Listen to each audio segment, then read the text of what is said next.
900 million people use AI every week. Almost all of them use the same one.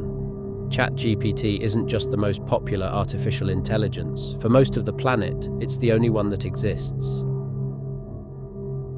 The people who build AI, the engineers, the researchers, the ones who actually understand how it works, most of them don't use ChatGPT. They quietly switched to something else.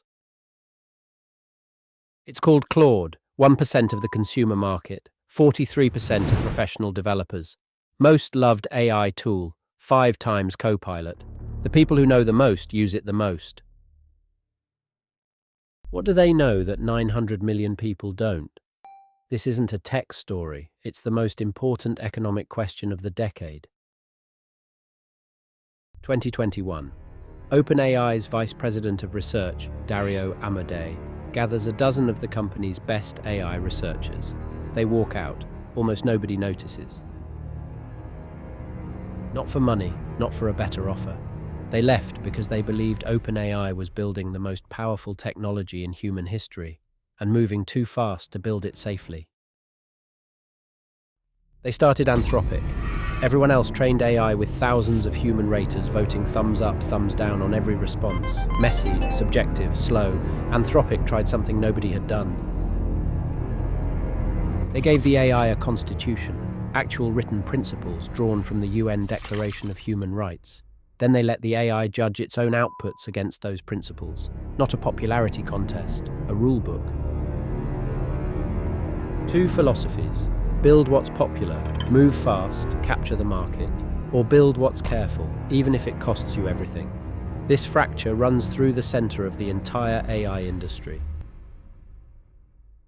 The experts chose careful.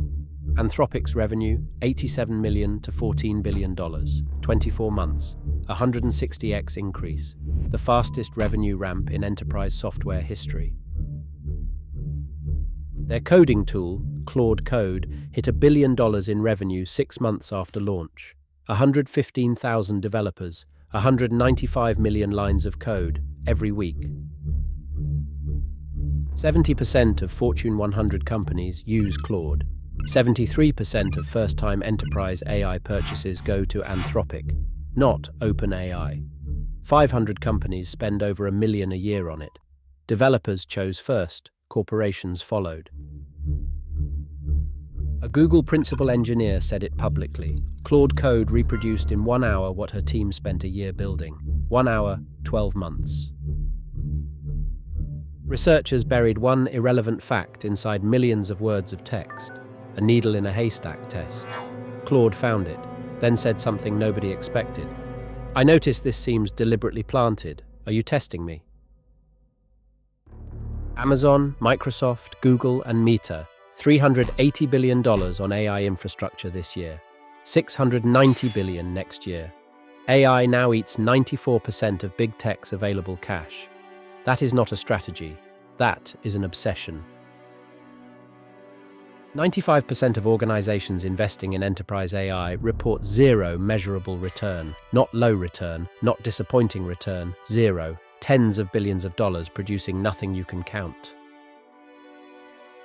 OpenAI analyzed 1.5 million ChatGPT conversations. The number one use case wasn't work, wasn't coding, wasn't research. It was therapy, emotional companionship. 80% of those users cited anxiety. 900 million users. The tool that was supposed to transform the global economy. Most people use it as a friend who never judges them. 5% pay. A gap is opening between what AI promises and what it delivers. That gap has a price tag, $690 billion per year. Early 2026. The philosophical gap between these two companies became political. OpenAI signed a Pentagon deal for military AI. Anthropic got the same offer. Anthropic said no. Their words, "We cannot in good conscience accede to demands that would require removing safeguards against mass surveillance and autonomous weapons systems." A major AI company drew a line and dared the market to punish them. 2.5 million people deleted ChatGPT in a week. Uninstalls spiked 295% in a single day. Claude hit #1 in the App Store for the first time. A philosophical difference just moved a market. Anthropic, the company founded on safety, quietly dropped its flagship safety pledge. Amodei's words, "We're under incredible commercial pressure and make it even harder for ourselves with all this safety stuff. Even the careful ones are bending." The World Economic Forum, 92 million jobs displaced by 2030, 170 million created. Sounds like a net positive. It's not. Jobs destroyed and jobs created require completely different skills, completely different places, completely different people. 79% of employed American women work in jobs at high risk of automation. For men, 58%. AI's economic disruption has a gender, and nobody's talking about it. China's DeepSeek trained a competitive AI model. Cost, $5.87 million. GPT-4's estimated cost, up to $100 million. When those numbers went public, hundreds of billions in Western tech valuations vanished overnight. If you can build a competitive AI for $6 million, what exactly is $690 billion buying? The AI economy is the fastest growing market in history. It might also be the largest bubble.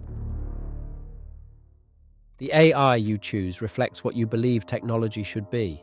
ChatGPT was built to be popular. Claude was built to be honest. That used to be a philosophical difference. Now it's an economic one. A tool that tells you what you want to hear, or a tool that tells you what you need to know. This technology is being shaped right now, and most people don't even know there's a choice.